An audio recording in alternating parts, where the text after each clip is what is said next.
you redcoats! Get off our shore! They're worse than Egyptian pirates! I hate them all!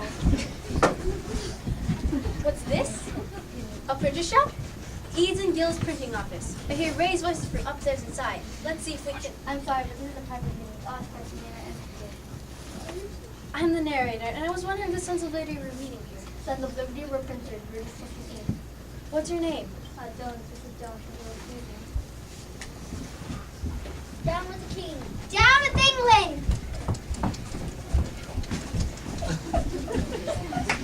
Let's get the British viewpoint from Governor Hutchinson. The governor's residence is down this way, toward the harbor, only a 5-minute walk. Wait, there's some soldiers over there in the shadows. Let's get there for something. Good evening, officers. Here now, we don't want any trouble. No, no trouble. I'd like to ask your opinions on this. Our opinion? You want our opinion? Why, yes. Well, I don't think anybody ever asked us our opinion on anything. Yeah, we're not officers. Common soldiers. Girl, I'm the narrator. you want to know what we think about the T-tax? Well, we think it's unfair. That's right, but not about your tax, is it, ma'am? We've been mulling over. Look at it like this. These colonists already pay their taxes. It's not like the state, they won't pay their taxes at all. And the colonists have been acting all ugly like saying they shouldn't be taxed. They've done vote on it in Parliament. You didn't hear this from me, but we agree. But the colonists, they think it's King George gonna let them tell him what to do. Duck! It's time to throw stuff now. Our orders do nothing. What trouble no matter what? The trouble is, if it comes down to violence, we're going to shoot these people. Even if we agree with them, nobody's going to ask our opinion on it. Well, excuse us, we better move along now. Well, let's get the British viewpoint over.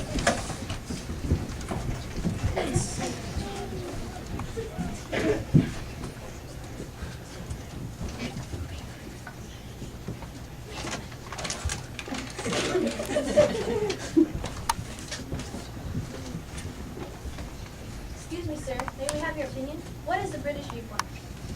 First of all, I do not represent the British viewpoint as you put it. Massachusetts man, and steadfastly oppose the stern measure taken in the Crown's death war, but you must remember one fact. We are Englishmen, and as such, we are subject to the laws of Parliament and the Crown thus far. We do not like those laws, but we make it to the Crown. But in the meantime, we must abide by them. The colonists say they should not be taxed by Parliament since they have no legal representative in Parliament. No taxation without representation is how they put it. The Sons of Liberty say that taxation without representation is The tyranny. Sons of Liberty, don't talk to me about the Sons of Liberty. They're radicals. Look at that mob. We have mobs on the streets of Boston, and they've been incited by the Robert Rosen talk of men like Samuel Adams, Josiah Quincy, and Thomas Paine. They're radicals. Every one of those Sons of Liberty. They call this treason. Don't the colonists have the right I'll to... tell you about rights. It's really quite simple. It boils down to this. We, as Americans, have no rights other than those that the King and Parliament choose to recognize. Do you know what those Sons of Liberty want me to do? I'll tell you. They demand that I send those 3 teachers into the harbor back to England. They demand that I do this as opposed to against the TF. Are you going to do it? Almost surely I'm not. Those ships are very clear customs. It will be against law to me, but now British law. Now, excuse me, I would look to them and say that I have mobs on my streets.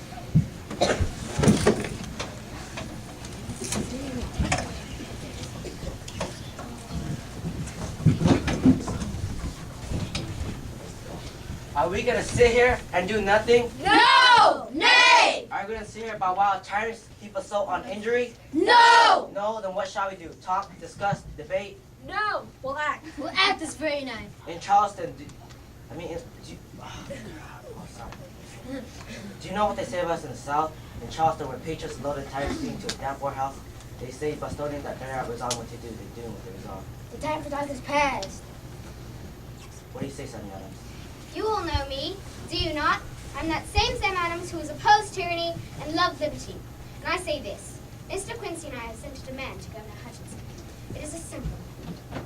It says, return those tea ships to England! We are committed to this demand. However, we must wait until the governor replies.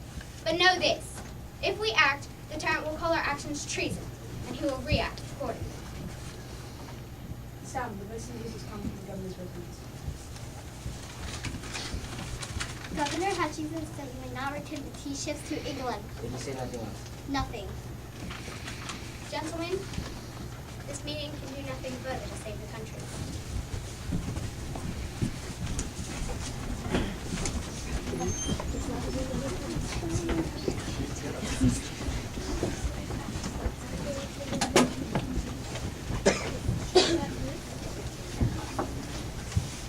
What's this? Indians? Mohawk Indians come from the print shop. That couldn't be. And they're carrying clubs and tomahawks in there. No. They're white men in disguise. They're darkening their faces with soot. They're hurrying down Tremont Street. Something's going to happen. Sir, excuse me, sir, but what's going on here? Step aside. We have no time to talk now.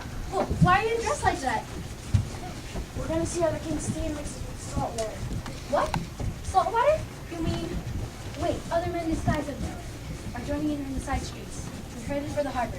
I wonder, sir, do you intend to attack the tea ships? We're unarmed, as you can see. But you have hatchets and clubs. We mean no harm to anyone. We mean harm to King George. They're running now. I'll try to keep up. Oh no! There's an armed sentry at the head of Curtis Wharf. He's leveled his musket. There be violence?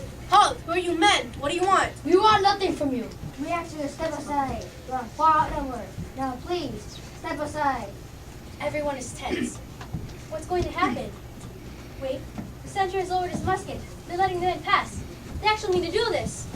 There's another sentry on board. Halt! You men not board here. Good evening to you, sir. As you can plainly see, we are outnumbered, and since we mean you no harm, we request that you lower your musket and let us get on with our business. Your business is treason, sir. So it is, but we will conduct it. If you damage the ship, my captain will not go easy on me. Sir, if I had time, I would polish your window. They're all going on board now. I think I know what they're going to do. Yes, they're throwing bales of tea over the side into the harbor. They're sweeping the decks clean. It's a strange night this night, Boston. King's ship seized by men dressed as Mohawks. You can see them on deck, outlined against the moon. There's hundreds of bales of tea floating down the tide.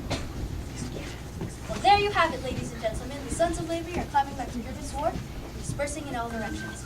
If there is war and in it the colonists win their independence, then we have history in the making. In any case, King George cannot ignore this affront. Something will surely happen now. Only time can tell its outcome.